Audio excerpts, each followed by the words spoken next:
Hello, this is Justin Williams with the Wolfpacker. I'm joined today by former NC State defensive end and current Canadian Football League player Mike Rose.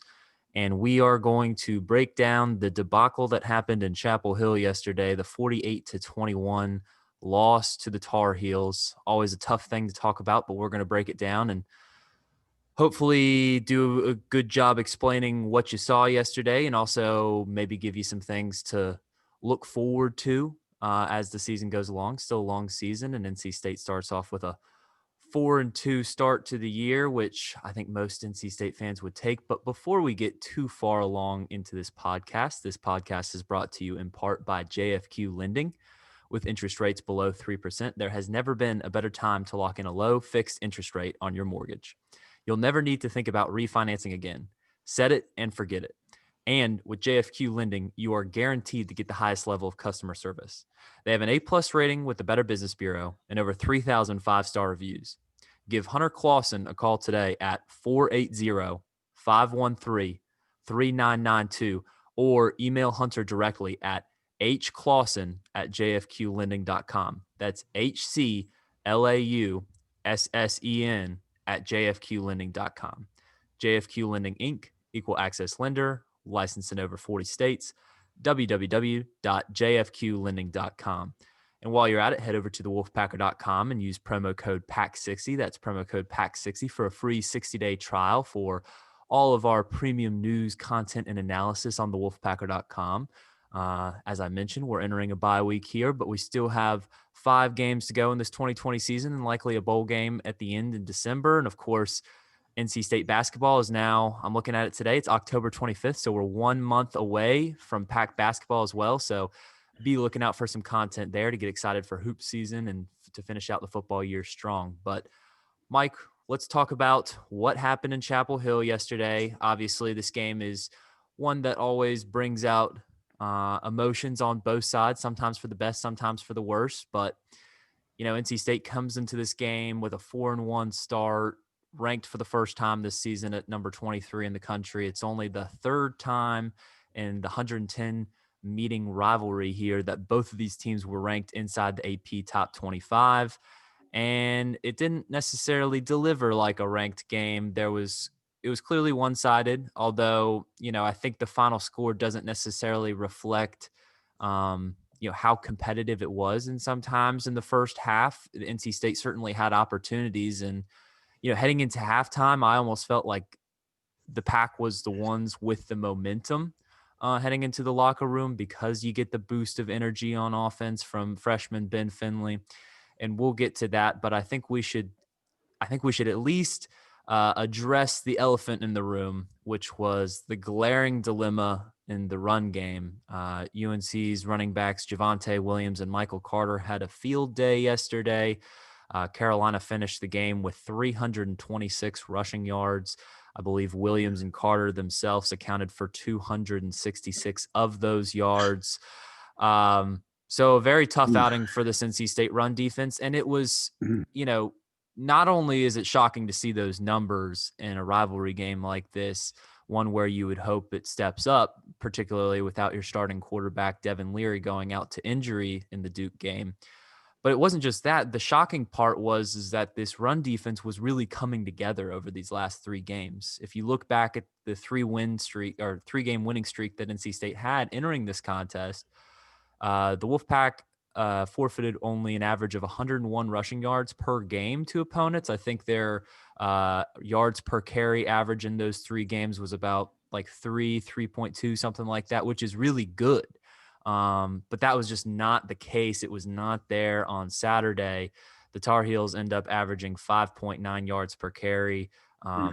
Well, if you take out the sacks, it was actually 6.7. So almost, over double what the Pack had been forfeiting over the last 3 games, and the recipe for success in the 3-game winning streak. But look, you're a defensive lineman. As a former NC State guy, it had to be disappointing to watch that performance on run defense yesterday. But tell me what went wrong there. What was the key? There was no edge on the defense, and the tackling best described as atrocious. You got a bunch of young guys on the DBs who just those guys from UNC, they've probably been in the program, hit the weight room. It honestly looked like, those guys were just getting manhandled trying to tackle those backs. And, those are young guys. Those are young DBs trying to tackle, second, third year guys. And those guys are bullying them. To be honest, we lost the line of scrimmage for sure. We definitely did. We didn't have an edge to the defense, somebody on the outside who forced contain and force these guys into where everybody's at. And it was disappointing to see, with NC State, of course, I saw glimpses. Like T. Dawkins, welcome to the party, welcome to the season. He showed up as a potential pass rusher and as a potential, tackle for loss guy. He showed up. Joseph gave me a sack, but the problem is your sack numbers will never go up if you don't stop the run first. And teams know that. And I think it reminded me of the Wake Forest game, how they just kept getting the edge over and over and over, almost like it didn't matter who was on the edge. So I definitely think the edge of the defense needs to be fixed, because at least if you have an edge, someone's there. Now, tackling, that's just a want to big on big thing, and that's something you can address it at practice. But at the end of the day, like, if you want to get them to the ground, that's on you. Well, the edge certainly was an apparent issue yesterday, but I think the number one thing was simply tackling. Look, there was many times during the game, particularly in that first half, when NC State had third down situations. They had Carolina in third down situations, and they had guys there to make stops, and they just simply didn't make the tackles. So, some of it may have been right place, right time, but I think, it started with the lack of tackling. I think it's safe to say that if you look at all 6 of NC State's games so far this season, this was the worst tackling performance yet.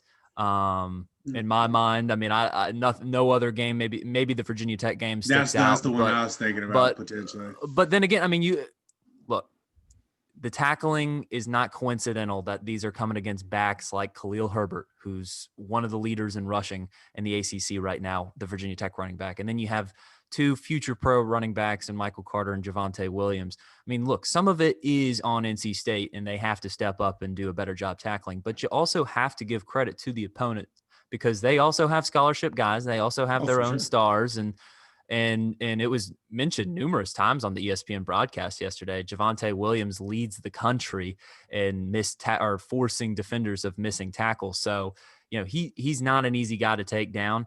Obviously, you'd like to see the effort, there a little bit more. I don't think it was a lack of effort early on, but I think when you see the repetitive breakdown in tackling, Doran mentioned this after the game yesterday, then guys start to abandon the playbook a little bit. They start trying to account for other guys maybe not doing their duties, and then that just breaks down the entire defense. So that was the number one key of the game. I went into this game, we talked about it. I talked about it with Matt on the preview podcast. To me, the number one key to NC State having a chance to win this game against this offense in Carolina was they had to control the time of possession. Well, guess what? When Carolina was able to run the ball at will like that, I think they had 36 first downs yesterday. They win the time of possession battle 40 minutes to 20 minutes. That was the opposite equation of what NC State had to do to have a chance to win this game. Carolina's offense on paper was simply better entering this matchup than NC State had on defense, but the defense went into this game with some confidence, and had NC State been able to use that equation and get the running game going and keep Carolina's offense off the field, maybe it could have been a different outcome. But Carolina was able to flip it and use it to the Wolfpack's disadvantage. Any thoughts there, Matt, Mike? I definitely think that the offense did not help the defense at all. When you're on the field, you're missing tackles and guys are making plays. Yes, there's a few guys who might abandon the playbook and try to do their own thing. But I think the biggest thing comes back to, offense, defense, special teams, we all need to work together because if one messes up, the others have to make up for it. And when people feel like they have to make up for things, that's when mistakes happen. So I definitely think the defense didn't help themselves. They didn't help themselves. Like, it is what it is. And yes, those backs are great. And I saw effort to try to tackle. And I think the biggest thing is that the back half of the defense is really young. Mm-hmm. And tackling those NFL backs, I mean, these guys just came from high school. So, they probably saw maybe one NFL player in their entire high school Right. career. Now, Right. 7-8 months later, they're tackling grown men. So it definitely is tough for them. But it's a great experience. But I just hate that they're getting the experience during a ranked game at this time. And I think that's the worst part because you're watching NC State succeed while having growing pains. Right. And I think that they're growing in so many areas, but it's just the timing is terrible. Yeah, I mean, you never want to see the rivalry game be the learning experience, and it's unfortunate that it's happened 2 years in a row. I mean, I think that's part of the mental fatigue from Wolfpack fans is that you just saw NC State lose a big game like that in kind of a similar fashion. Competitive in the first half, and then Carolina just comes out and sweeps the floor in the third quarter due to defensive breakdowns. Yep, third quarter was the difference. Saturday, Mac Brown said it after in the post game, and third quarter was the difference in 2019 in Carter Finley Stadium. So there will be plenty of bulletin board material for the 2021 matchup between these two teams, but that will be a while from now. NC State has to put this game behind them and move forward and find a way to learn from it for these next 5 games, which Miami's coming to town next after the bye week, which it's a much needed bye week. Miami's going to be tough, but you got 4 very winnable games after that with 3 teams that have really been struggling in ACC play, plus Liberty, who's a non-Power 5 opponent. But I don't want to abandon defense quite yet because I think you mentioned something that was a really good point. Terrell Dawkins did play a really good game. He's one of the newcomers. It was nice to see a new face on the D line. It was nice, besides the Lynn McNeil, who, I would say he holds it down in the middle pretty well. It wasn't his best game, for sure. Mm-hmm. It definitely wasn't his best game. But I think that other people on the D-line showed up for once. So not to say they haven't before, but to be fair, I'm finally noticing some people. Dawkins showed up. He showed some great effort, some great hustle. And then Joseph, I think he's a skilled guy. I don't think the defense really suits what he does best, but I think he makes the most of it. Yeah.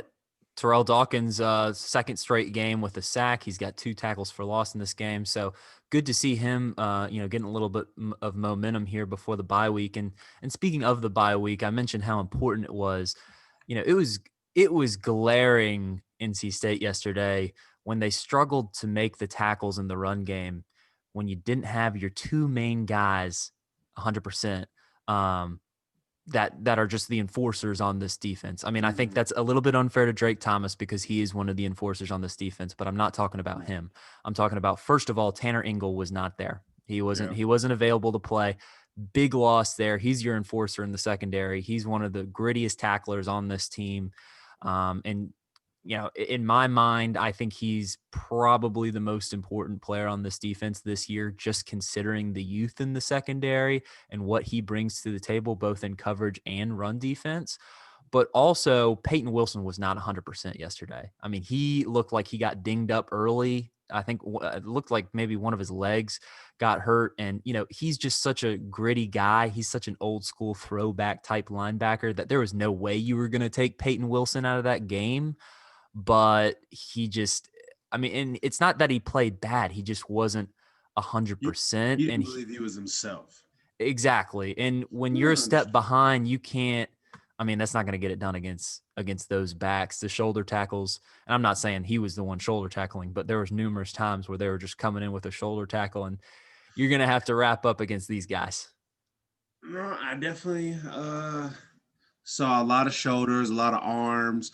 Also, guys have to get off blocks. Mm-hmm. Uh, you have to get off blocks when it's an edge run. Someone has to stop the ball carrier's momentum, which, Justin, I can give you the ball. And if I tell you to run outside and no one stops your momentum, you can get 5 yards. I could get 5 yards. Yeah, my son can get 5 yards. Like, you know what I'm saying? If we give him Right. momentum and time. Right. So someone has to force the ball carrier to go back inside to where everybody's at. If no one does that, wow, you'll get 5-10 a clip. Well, in fairness, Mike, I don't. You've never seen me run. You might be giving me a little bit too much credit there, but I do want to. Before we transition to the offense, I do want to mention that the pass defense was decent yesterday. I think schematically they were playing a little bit soft early, and Sam Howell was able to take advantage of that. I mean, he looked Sam didn't like have the big day he normally has. correct. And that might be because the run game was going so crazy. Well, I mean, I don't know. I haven't been able to watch too much of Carolina because I've been busy covering state before this game. But from what I had seen, it was almost like they intentionally tried to just make the pass game happen when clearly the run game was the more effective option. And then this game, they finally went in with a balanced approach, and it really worked out for them. Sam Howell started that game really hot. He made some really great throws in that first quarter and early in the second quarter. But then he also made some mistakes into the second quarter, which really allowed NC State to get back into that game. There was a third and long situation where he just held onto the ball for, I think, about 10 seconds, ends up getting sacked for an 8-yard loss and pushes Carolina out of field goal range. Carolina could have made it a 3-possession game at that point because I think they already had a 14-0 lead. But he wasn't. I think it was his first game of the season that he has less than 300 yards or something like that. But he was not the one that killed NC State. And you go into this game thinking it's going to be the explosive plays. It's going to be explosive plays that's going to do it for NC State. And the longest Carolina play on offense yesterday was 32 yards. Other than that, there wasn't one single play beyond 30 yards. And it was really just the methodical run down your throat, manhandle you, which I think really made it more frustrating to watch. But at least in coverage, the secondary can say, look, we held Sam Howell and these explosive wide receivers to, under 300 yards. That wasn't what killed us. So a little bit of confidence there in the pass game, and they're just going to have to get right in the run game moving forward. But yeah, for sure. Any other thoughts on the defense before we go to offense? Don't lose your confidence, man. One bad game doesn't change who you are. Just if they stay confident and just remember consistency. So next time, don't give up 300 and don't give up 300 rushing. Just try to stay in a consistent realm and get back to being yourselves. UNC, it might have just been because State has so many injuries, it might just be they got out talented. That might just be a thing. People hate to admit that in football, but to me, it looked like there was a talent issue because State's dinged up, they're hurt. COVID's ravaged them. The quarterback's not there. And there was a talent discrepancy. Like UNC hasn't had that many issues. So, I mean, they're not full strength, but they're close. So, and they have playmakers. They have NFL guys on the defense side too. So I definitely think that, you can't look, I can't schematically. Yes. I did see a few plays from Wake Forest and Virginia Tech that UNC put into their offense. I did see the same plays that had success against State earlier on the edge. And some teams do that. And I think UNC took advantage of the fact to see if we corrected the edge and we corrected those plays. And it didn't seem like we corrected it. And, tackling was the difference in the game. But, I mean, yeah, I did see some similar plays. Smart by Mac Brown. Well, you mentioned, I think that's a great point. There certainly is a little bit of a talent. Well, a little bit, I think, is a kind way to put it. But the fact of the matter is Carolina they have a handful of guys that are surefire NFL draft picks in 2021. And NC State, those guys, they have a couple maybe, but, most of their potential Yes, most of their potential future NFL talent is, redshirt freshmen, sophomores. They're learning, they're getting better. So, it will come. I think next year will be a much more competitive game in terms of a talent balance. And when you have that talent discrepancy, almost everything has to go your way for you to win the ball game. And when you lose the turnover margin 4-0, it ain't gonna happen. I mean, it's just not gonna happen. So let's talk about the offense. I know what one thing that's on everybody's mind. It was the focus of my notebook yesterday because at the Wolfpacker.com we try to keep at least we try to find the silver lining at least somewhere along the line, and it's a little bit hard to do in a 48-21 loss. But one thing that I think NC State fans can leave this game somewhat encouraged by is what they were able to see from the quarterback position. You get Bailey Hockman gets the start as expected, but all week it had been kind of hinted, kind of dangled out there that, hey, Ben Finley's a guy that's ready to go in when called upon, and we're not necessarily afraid to go to him if that will give us the best chance to win this game. And I think Dorn said it after the game. The plan all along in entering this game, no matter what happened in the first 3 drives, is that Finley was going to go in for a single drive on the 4th possession to get some game reps because, as Doran mentioned, he's one play away from being the guy. So you got to get him a little bit ready there. But it was a much needed time on that 4th possession because in the first 3 possessions, NC State was only able to get 1 first down. I think they gained something like, 12, 13 yards. I mean, the offense just wasn't getting anything done. Now, there were a couple situations where, close calls. Like Bailey Hockman had one really good throw on 3rd and long to Devin Carter, which would have been a 30, 35-yard game. Devin Carter most likely needs to make that play. He just needs to make that play. You're not going to get a ton of those balls from Bailey Hockman, 30-plus yards down the field. So when it happens, you got to make it happen. There was another situation on the first drive where Ricky Person was in Wildcat on 3rd and short situation, and he had an opportunity to pick up the first down. He tries to bounce outside and pick up more yards and ends up falling short and falls short of the first down.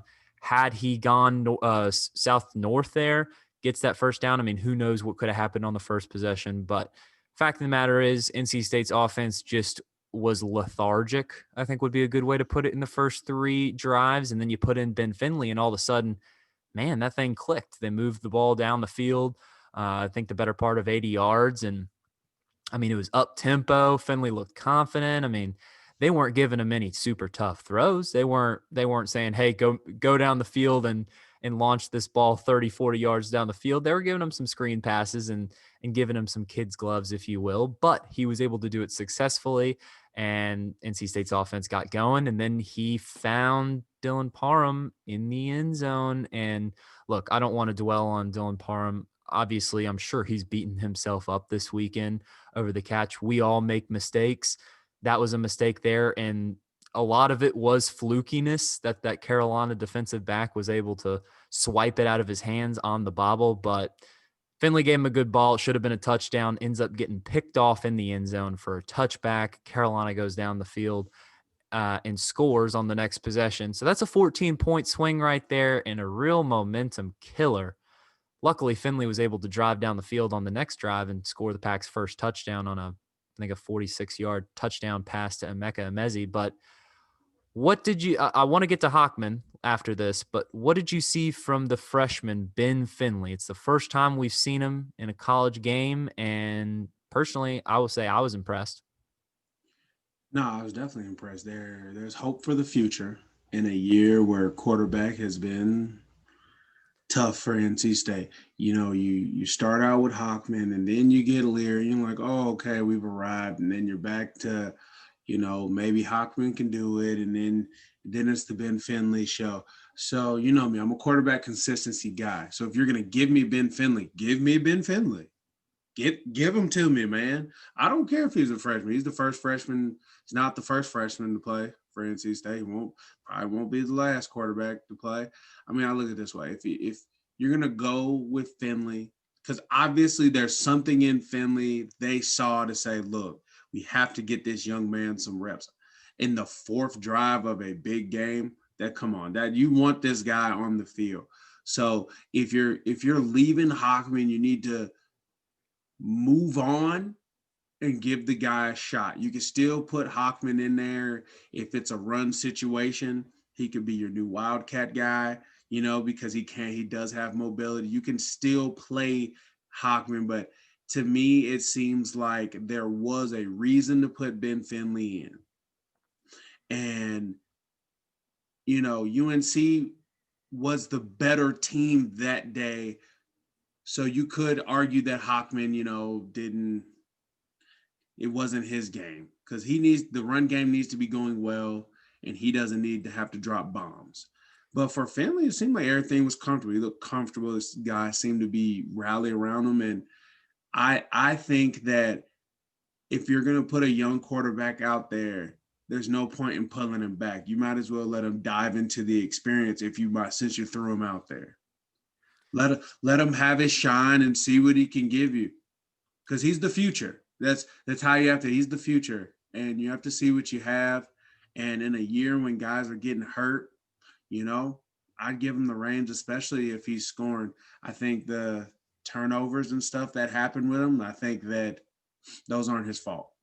A tip ball and a tip ball, that those aren't his fault. The only turnover I give him is the fumble that he had when he ran outside, when he scrambled outside. But that's just him being young and making mistakes. I completely agree with you. I mean, you look at Finley's stat line yesterday, you look at his performance. I mean, really the only critiques you could have would be the turnovers. Look, there were 3 turnovers in about 2 quarters of play. That's not good. But as you mentioned, 2 of those interceptions, I believe, were beyond his control. I mean, you could maybe make the argument that he needs to have a little bit of a higher pass on that second one. The ball was tipped by an outside linebacker who, was having his way with the blocker and he looked like he had a huge wingspan. That guy's an NFL guy, though. Yeah, I mean, like Surratt's an NFL guy. Well, Surratt came down with the interception. I think I forget the name of the guy that actually tipped the ball, but Surratt got the pick. It was a different guy. Surratt's definitely an NFL guy, and he had a good game. Other than his, Ben Finley did get him to jump off sides pretty badly on one of those plays. So that was pretty impressive. But no, I don't think you can put the blame on Finley except for that fumble, as you mentioned. And by that point, the game was out of reach. I mean, I think by that point, you're putting your freshman quarterback in an unfair position in a game that, look, I mean, it doesn't matter if Trevor Lawrence is your quarterback. I'm not sure NC State was going to be able to come back from a 24-point deficit, or 27 points, I think, at that point, when he fumbled the ball on that sack. Look, he should have held on to the ball. He should have had better ball security on the sack, but it's going to be a learning experience from him. You could correct that. Exactly. And, we're going to be talking about this a lot over the next 13 days before NC State plays Miami, because it's going to be a bye week. But this coaching staff has a lot to think about in terms of who they're going to go with moving forward. I would personally be in the Ben Finley camp, because I think we saw more from him when both teams' first string players were in the game. But I do want to give credit to Bailey Hockman, because I thought he played mistake-free ball when he started the game in those first 3 drives, and that's exactly what the NC State coaching staff was asking from Hockman. They said it numerous times. We're not asking you to be Superman. We want you to make accurate throws. Don't turn the ball over. And that's exactly what he did. He didn't make bad mistakes. He was true to himself. He gets thrown back in the game late in the third quarter with the game out of reach. His first drive back in, he drives down for a touchdown. Now, I think at that point, Carolina hadn't pulled its starters yet. I mean, there was maybe some subs in there, but, it was good to see him bounce back with a touchdown drive like that. He made some good throws.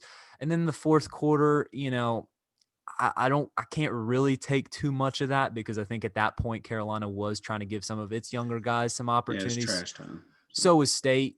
He throws that interception late in the game. I'm not gonna rag on I'm not necessarily gonna give him credit for the yards late, but I'm not gonna rag on him for that late interception with 11 seconds left. So, I think we know what we have with Hockman, who is a consistent game manager, who, by the way, I mean, you look at the remaining schedule. He could win you those games. Exactly. That's the thing. He could win you those games. And it just kind of depends on what you want to do. Do you want to, potentially win, stay consistent, but for him, the defense has to play better for him to win. And I think the offense is going to have to change. I mean, it's two different offenses when you see Ben Finley operate and you see Bailey Hockman operate. When Hockman operates, the run game has to be going. It has to be humming so he can do some of his running to get him out the pocket, get him mobile, get him some play action stuff, like in the Wake Forest game, so he can do what he does best, which is be on the run, throw the ball, get out of the pocket, make some plays. With Finley, Finley can stand in there and throw it.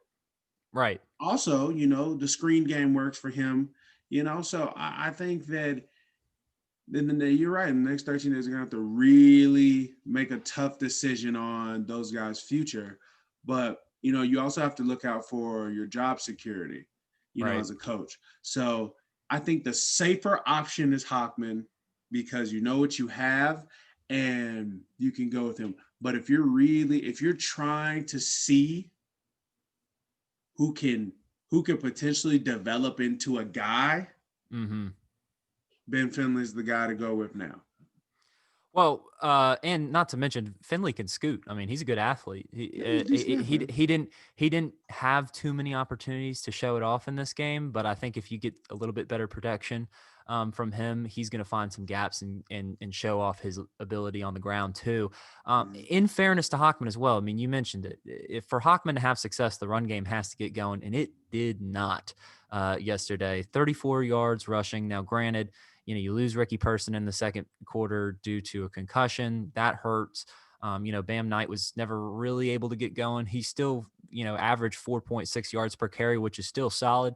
But, I mean, there's 13 carries between Knight and Person in this game. So they really, they never really run a little. They had to, but I mean, the run game didn't get going, but at the same time, it was never, I mean, its only opportunities were in the first 2 or 3 drives of the game. And by that point, you're so far down that you gotta throw the ball to have a chance to win. So, I don't take too much from that game, from the run game. I think NC State fans know what they have in the running back room, and I think they're going to bounce back and be just fine in games that are still competitive.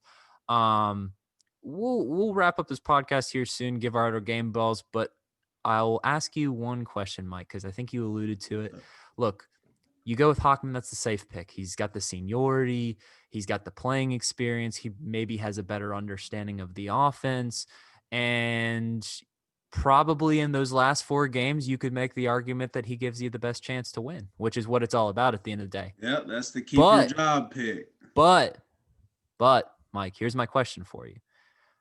If you want to beat Miami, who's probably going to be ranked top 10 by the time they come to Carter Finley on Friday, November 6th, who's going to give you the best chance to win that game? Who's going to give you the best chance to make an upset? Who's going to give you the best chance to make this team as good as it can be in 2020, which is, by the way, freebie year. I mean, it's not even counting towards eligibility. So take your punches. I think, you know what I'm going to say? It's going to be Ben Finley, but I mean a dash of Hockman. So I think you play both, even though I'm not a fan of it, but I definitely think since you've shown it, play both, but have, one primarily do the passing. Ben Finley, he's the thrower. Give him a few runs if you want. Let Bailey Hockman come in, get some play action, Wildcats type stuff, trick play type stuff. Make him that guy. Almost, when Taysom Hill's quarterback for the Saints. Right. Let him do that type of stuff. Do some athletic stuff. Then, you let Ben Finley handle, the getting down the field, pushing the ball, and let the run game come to Finley, until you don't need Hockman to bail him out or to save the day. I think that, honestly, Ben Finley gives you the best chance for upsets. He gives the best chance for points and scoring. And at the end of that, that's what offense is all about. But if you want your best chance of, the run game's working, the defense is playing well, we're keeping the defense off the field, we're running the ball, it's working, we're moving down the field, slow and steady, we're making a few plays here and there, then that's who Bailey Hockman is, and that's what he can do for your team. And at the end of the day, there's nothing wrong with that. There's a lot of game managers out in college football today who are winning games. So, but me, I like to live a little dangerous. I'd rather just go with Ben Finley, see what he's got in a year where the starter, Devin Leary's hurt. Right. So He's not. I mean, I don't think he's yeah, coming back. So yeah. So and after you've seen glimpses of what Devin Leary can do, that's great going into next year in a freebie year. totally. I'm going with Finley. I'm going to see what he can do. Well, I agree with you, Mike. I'm in the Finley camp, but luckily for both of us, we're not the ones making this decision. I think ultimately you're going to see a little bit of both in this Miami game, and then it's going to be a continued evaluation. We'll see who gives the Pack the best chance to go moving forward in the next 4 games, and we're going to get the coach speak. We're going to need both of them, and they do need both of them in coronavirus year, because you're one test away from having one You quarterback. can't lose one of those guys to him being upset that he's not playing. You can still play both, because you can open up the playbook to Finley in a different style. You can give him more of the Devin Leary playbook, a smaller sample, but you can give him we can open up the pass game because he has the arm. With Hockman, you can definitely give him more things on the move. Let him run, let him get out the pocket, let him throw on the run, where I think that's where he excels, and use them interchangeably. Like, you can make Bailey Hockman the red zone quarterback. He can come in the red zone because he excels in that way. We'll see. I mean, they're going to have to sell it. We're dealing with humans here. They got personalities to deal with too. They got to keep both of them. And that's the thing about quarterback position. You got to keep both of them confident, even though ultimately you got to make a decision. Hard to make everybody happy. You can't make everybody happy. It's tough. I'm glad I'm not in that position. But you'd Mike, like to be in that position though, as a coach. Well, yeah. I mean, at least it's a tough one, but it's better to have 2 guys that can actually win you games than nobody. Exactly. So at least there's that. And I think Wolfpack fans have plenty to be excited about moving forward. I totally see at least 3 wins left on this 5-game schedule, which would give NC State 7 wins this season, 7-4 potentially. That's a definite bounce back, if not more, you get a bowl game, maybe add a game on top of there. That's a great season, considering the preseason expectations for this young roster, and gives you a lot to build on in the recruiting trail. And also for next season, when all these guys are going to be 1 year older, you're going to get a lot of these guys back. You see what can happen once it gets back to a little bit of normal. But Mike, let's give out our game balls and get out of here. I'm going to let you go first. I think I know, but I'm going to take your pick.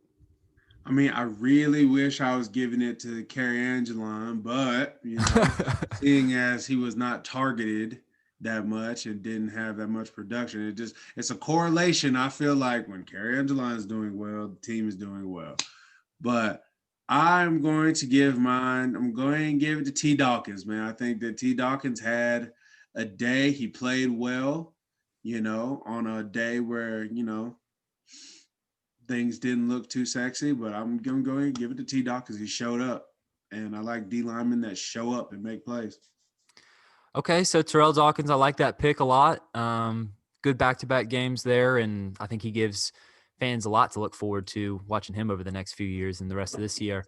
I'm going to give my game ball to Ben Finley, because I think the man, look, he got thrown in probably one of the toughest situations possible for a true freshman that was in high school at this time last year, on the field with other high school players.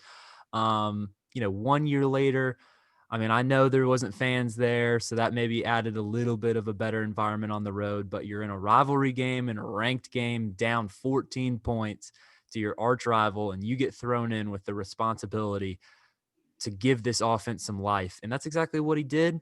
And even on that first, I mean, talk about coming back from adversity on that first possession. I mean, he has the success of moving the ball down the field, then throws an interception, and it's completely out of his control. I mean, he threw a great pass, should have been a touchdown, ends up being intercepted, but he bounces back strong, comes back with a touchdown drive. He showed a lot of promise. And yeah, I hope we see more of him moving forward, because I think he makes this team fun to watch, and he makes this team, a team that could actually defend its title of making the case for being a ranked team by the end of the year. So Gotta score. We'll see. We'll see, Mike, but enjoy the bye week.